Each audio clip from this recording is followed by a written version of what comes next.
Hi, my name is Toni Ann Gonzalez. My pronouns are she, her, hers. I identify as Chicana, Latina, and Mexican American.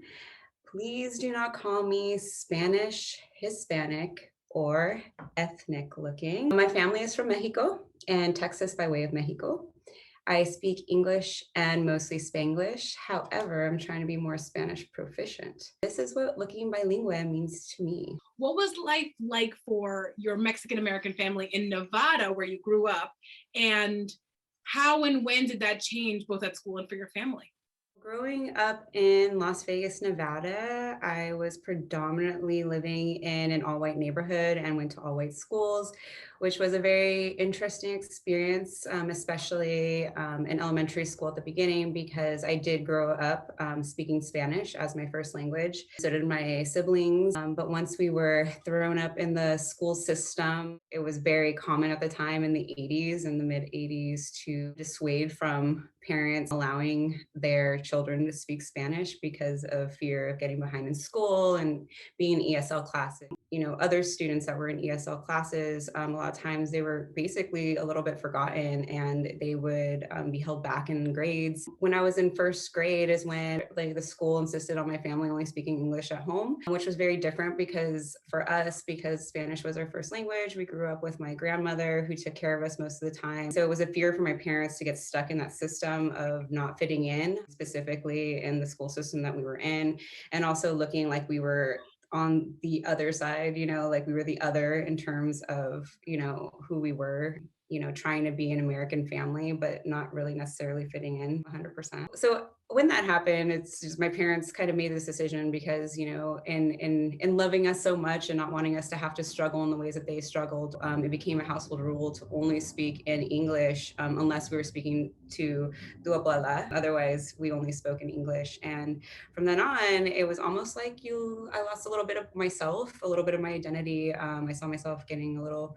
further away from, that Mexican side of myself. I've actually spoken to two other guests this week, and they said the same thing about their families making that rule at home because of this very thing, which is, it just speaks to, again, proof that systemic racism is not new for those people that think it is or think that it's trendy, and that this has been infiltrating Latino homes since the beginning.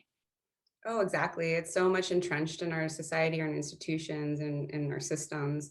And again, too, just going back a little bit, what we were talking about, now having those immersion programs at predominantly affluent schools, mostly providing those programs, but not necessarily having those programs in predominantly low income schools of color, to get students caught up or to having programs to get proper, like English courses that also immerse like their own languages at the same time. How you see it on the other side, it would, didn't exist back then, but also still shows that that's so systemic within our culture that there's still this racism that persists and is perpetuated through these systems. With children that come from specific background, usually, Black and brown backgrounds, that they're seen as, oh, they need help because they speak all these languages, they must be confused, or because they speak another language that's not English typically. But that for affluent family, that this is seen as wow, look, Princess Charlotte can speak 3 languages, which I'm gonna Yeah, they're so cosmopolitan and and they're worldly. Yeah.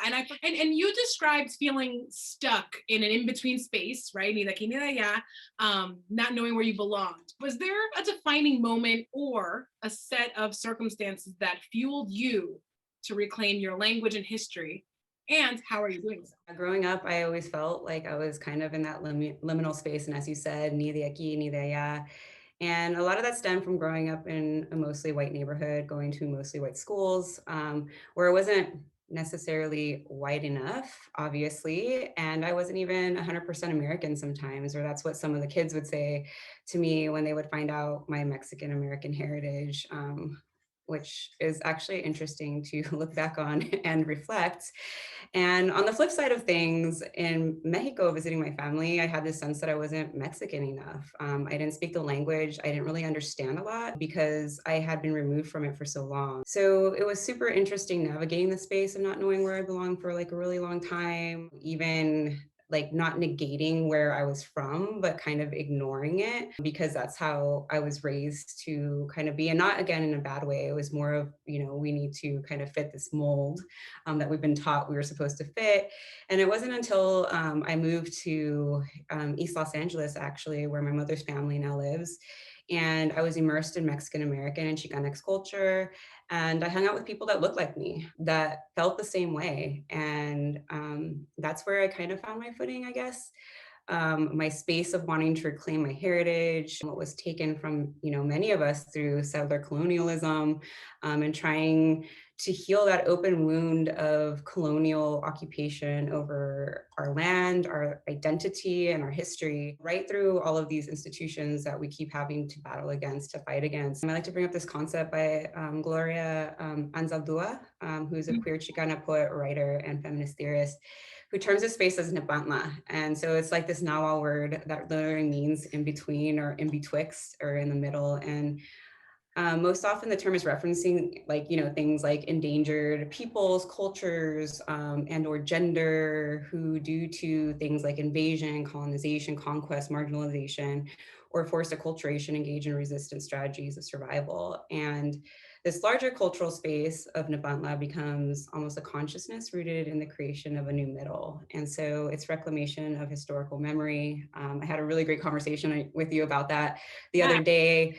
Of knowing that this land was once Mexico, and it does something to change that mindset of not really belonging. So I'm trying to reclaim my heritage. I want to reclaim my language, because something Mexican Americans have historically, and not just Mexican Americans, but a lot of, historically Spanish-speaking communities, Latinx folks, been made to feel ashamed of their bicultural prejudices or institutionalized racism, reclaiming that and being proud of it and fighting to preserve it. And in a way for me to kind of refine my footing, it's like, fighting to gain it back and to fight to preserve that.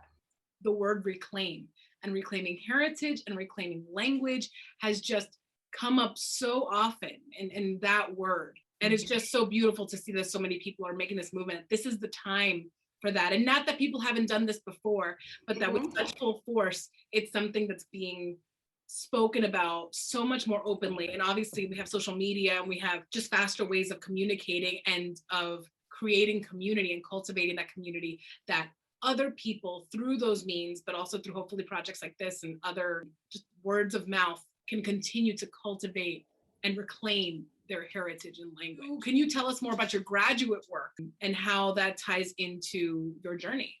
I am studying in anthropology, and I predominantly work in Mesoamerica doing archaeology. A lot of what I focus on is on ritual and how folks interact with their environment in the past up until the present. And so looking at how the Maya specifically interacted with their environments, how they viewed their environments, how they talked about their environments to then promote certain sustainability practices, because all cultures kind of view their environments and work with their environments in many different types of ways. And a lot of times you can't do that without the language, which is really, really important. Incorporating not only the hieroglyphic text from the past that, was written for indigenous folks that could understand the text, but also working with ethnographic work that works with Yucatec speaking Mayan communities in the present, and eventually doing my own ethnographic work with contemporary Maya communities to talk about their utilization of the environment, their views on the environment, and how they sustain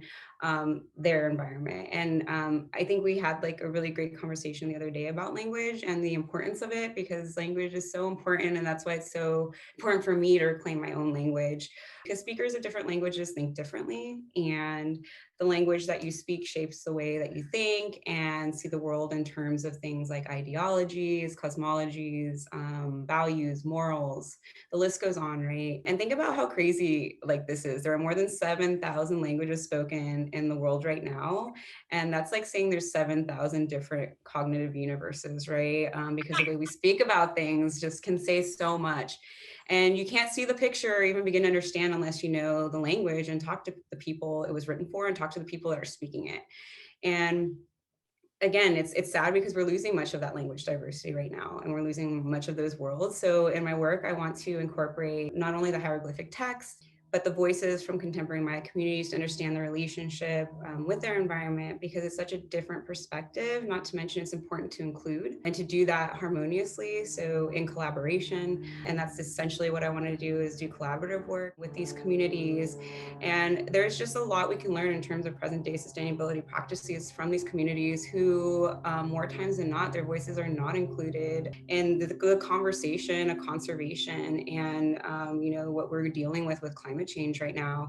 And there's a lot that we can learn. And so kind of taking that into account and kind of creating those collaborative type of entities in the future for myself by doing this project that's set not only in the past, but kind of bringing it full circle to the present. It's so interesting because you're looking at that historically, you're looking at it now. And so, and we had a great conversation about this, but along the lines of language and understanding and that concept, what is your personal opinion on this whole talk of Latinx, the X? The How do X, you feel the about X, the infamous X. I'm all about whatever anybody wants to string on as that suffix. I'm all about it, as long as it's like in an equitable, like very non-harmful type of way. Personally, for myself, I freaking love the X. I think it's so inclusive. I think it brings everyone into the picture, but that's for me personally, but before I can assume that everybody wants to be an O or an A or, even an X. I think I would mostly maybe throw out the X first just to like make it inclusive. But if anybody's, adamantly against that, that's okay. I'm here to, be a vessel of, whatever you want to be, called however you want to be.